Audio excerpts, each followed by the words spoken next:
What's up? Welcome to my channel, Wall Breakers. I'm AZ Wallbreaker, or Ozzy, and today we're going to focus on my day 3 on my tour to Sydney.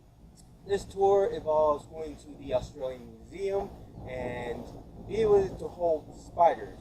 Now, if you're afraid of spiders or an arachnophobe, don't worry. The spiders won't kill you on this one, even though Australia has some of the most deadliest spiders in the world. But before I get into more about the spiders in this museum, the spider exhibit, I want you right now, if you're watching right now, to hit subscribe or like to support this video and make it grow. I am trying to get as many people to check out and inspire them, and by you hitting subscribe and like, you are giving an opportunity for this channel to grow, as well as sharing my videos and helping people to go out there and do stuff and wall break, do anything in their lives that they want to achieve, such as traveling or losing weight or whatever they want to accomplish. They need some kind of motivation, and this channel gives them that opportunity. Alright, so now that I've covered that, let's move on to the Australian Museum. When we were there, it's 190 years old. It was this museum is one of the most well-known museums in all of Australia. It's in Sydney, and it is a great museum. It's worth checking out. I had the fortune of, with my wife, to go and check out the Australian Museum. It was a wonderful museum. They had a spider exhibit, which I got to hold like 2 or 3 spiders, and it was awesome. My wife, on the other hand, she's like, no way. So I was like, okay, fine. But I got the opportunity to hold and touch the spiders, as well as see how doctors are taking spider venom and forming cures or treatment to help people who get bitten by them recover. So here it is. Enjoy. Good morning or good day on this wonderful Sydney day on, what's today? May 22nd, 2017. Right now we're sending a package off of stuff that we just bought from New Zealand and Australia. So we're trying to find a place to drop this off, a post office. Wife's looking for one right now. But we're pretty much going to take it easy, go see some museums and stuff like that. Not have to do anything too challenging today. So, yeah, we're hoping to get out and about. It's a beautiful day, so, yeah. A statue of Captain Cook, the legendary Captain Cook. It's a big statue. Australian Museum. Right now, it's just paid about $40. Wife used her student ID to get a discount, which was very helpful, even though it's in the United States, but they don't check anyway, so we took advantage of it, and now we're here. We are here checking this museum out, and it looks pretty interesting. I wish the kids would love it. Our kids would love it, but yeah, we'll check this out. Yeah, that's the kids area right there. So if you have kids and you plan to bring them out here to Australia, this would be a good place for them to check out. Can you hear me okay? Alright. Come here. Tell me if my mic works. Technical issue there? Oh, there you go. Perfect. As Dale has already introduced me, my name's Olga. I'm your spider wrangler for the day. This is Dale. He does things as well. He's my lovely assistant. And today we'll be looking at Sydney wolf spider. So you'll be able to see close up there and to the sides. And she will be ready in just about 5 minutes. I don't really want her to wake up halfway through this, so she's being gassed with carbon dioxide. So they can't hold their breath, they don't actually breathe in and out the way that we do. They have passive respiration instead of active respiration. And this means that hopefully she'll inhale enough carbon dioxide to put her out for about 5 to 8 minutes. So I'll have to do this quite quickly. It is fiddly work. What I'm going to do is use the pins to kind of hold her down on this board, upside down. She's an aweome, so I can't milk her by getting her fangs into the tube. Her fangs point inwards instead. So I'm going to have to open them up carefully, put a pipette over each fang, and give her a little bit of an electrical stimulation to that fang. So what happens when I milk venomous snakes? You can apply some manual stimulation to the venom glands, and that helps to put out a droplet or two of venom. Unfortunately, with invertebrates, if you squeeze them, they go pop, because they have an exoskeleton. So what we do is very, very low voltage current. It's only, I think, 12 volts at the moment. And that's just enough to contract that one muscle. So it'll contract the muscle around the venom gland, push out a little bit of venom. Don't expect to see an actual droplet.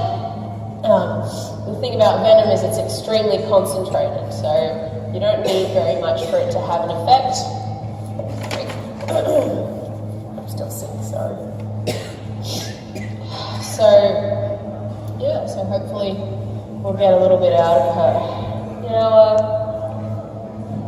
you might be thinking why we're extracting venom from non-medically significant spiders, so that their bite doesn't cause death, it doesn't need anti-venom. We're actually extracting the venom for research purposes. So we're working in conjunction with the University of Queensland, and in fact one of Australia's most famous toxicologists, Brian Fry. He's the guy who found out that Komodo dragons and other goannas are actually venomous. It's not the bacteria that kills their prey. And this was actually started because they found some anti-cancer components in Australian tarantula venom. So what we're doing now, we're on a mission to milk as many different types of spiders as possible. We're also milking centipedes and scorpions and pretty much anything venomous we can get a hold of. And hopefully find some medicinal benefits in these very unique compounds that our Australian spiders have in their venom. So, look at that attitude. So this is the Sydney funnel web. There are many different types of funnel web across Australia. They tend to prefer colder, damper areas, temperate rainforest type areas, and they actually haven't caused any deaths since the antivenom was developed. So the last death was in 1979, antivenom was developed in 1981, and since then no one has died. And that is through the hard work of both the people at Gosford Reptile Park, who milk the spiders. They're the only place that's licensed to milk funnel webs for antivenom production, and of course the scientists that actually work on making this antivenom. So it takes about 10 to 12 months to produce antivenom for this spider, and it has a shelf life of only a few weeks. So we always encourage people, if you do find a funnel web, don't kill it. It's unnecessary to kill animals that are 1/10 of a thousandth of your size. Please do capture it, send it to any of the multiple funnel web drop-off points. Bring these guys. So we've got her restrained. Next step, we get our little vine or our pipette tip. I actually prepared this. I cut the hole a little bit bigger to fit around her fang. And what I do is I actually have to open up her fang. So if you've ever seen a dead spider, you'll have noticed that their legs curl inwards. That's very good. You'll notice that their legs curl inwards. Oh, come on, where's my little fang? Oh, this one is super short. Must have been broken at some point. Yeah, so their legs curl inwards when they're dead or unconscious often. I've actually opened up her legs by pressing her down a little bit. And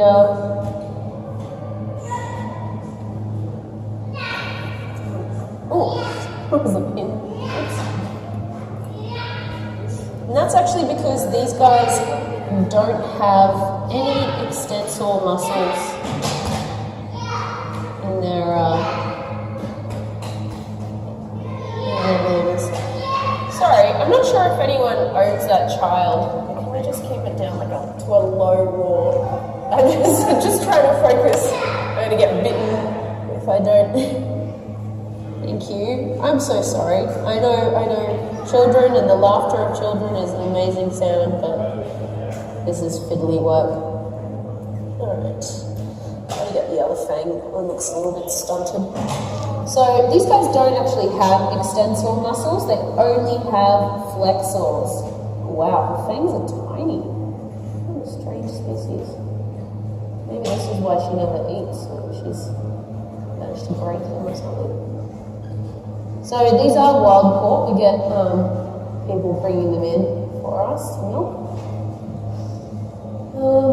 So you're unlikely to ever see an actual droplet of venom.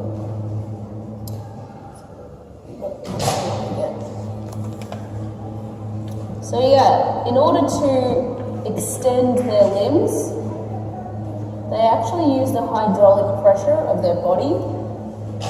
So if you've ever seen this, if you've had a balloon or a water balloon and you've squeezed one side, oh, she's going to run away, isn't she? Oh no, there you go. Oh, she flipped over entirely.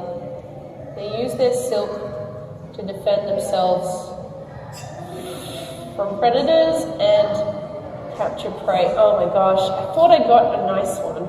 Some of them are really good and they cooperate. This is the problem of working with animals and children. Sometimes they just don't do what you want them to do. Alright, well we'll put you back. We'll get the one we used this morning. Very reminiscent of the American black widow. So these guys are a close... Oh, come on. Are you kidding me? These guys are a close relative. Sometimes I gotta make her feel like she's got no option but to use her webbing. There we go. There was a few little... See, she's using her very long back legs to throw some super sticky silk onto that prey item. So she's not actually using her venom to defend herself. Even when pressured, she will just use a very sticky web. Come on. There you go. Come on. You can do it. Oh, look, it never works, does it? They're scared of their food sometimes. They should at least... There we go. There we go. Fastest rapper in the south or west or whatever. Very, very fast. You can see she's cut all the web on either side of it, and she's actually able to then spin the cricket underneath her. She's inverted her spinnerets, they're the orange things at the back there. And she just spins the cricket, wraps it up, and there's the bite. Only when it's immobilized, when it's no longer struggling, does she begin to envenomate it. What a cool little critter.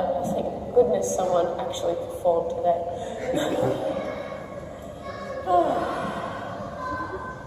Yeah. So, as you can imagine, this tactic allows them to see. She felt that from a distance. She came for that cricket before it even touched the ground. Those hairs, oh, you can see them so well there. She is covered in sensory hairs. Now, if you've ever seen a pine tree in the wind, even on a very calm day, the tip is moving. The slightest breeze sends it's moving. It's the same idea behind those long, rigid hairs. Each of those sensory hairs ends in a very sensitive nerve cluster, and they basically are vibration sensory organs. They are different from the South American tarantulas. They are more venomous, more aggressive, more liable to bite, and it hurts a lot more when they do. So of course I avoid them. If you like this video or any other videos, please hit subscribe, hit like, also share my stories. Down below, there are some sites to check out, such as Tripadvisor, and see my reviews of different places that I've been around the world, as well as Instagram too. So my question to you folks here is, the Australian Museum, after seeing me hold the spider, would you feel like you could hold a spider in your hand, and especially one that's from Australia? What I learned is that they're not really that bad. They're just trying to survive and protect themselves. And it is very interesting to see that. Also, do you fear going to Australia because of what you hear through the media about how they have some of the most deadliest creatures on the planet? So comment below and let me know. Other than that, I'm signing out. And remember,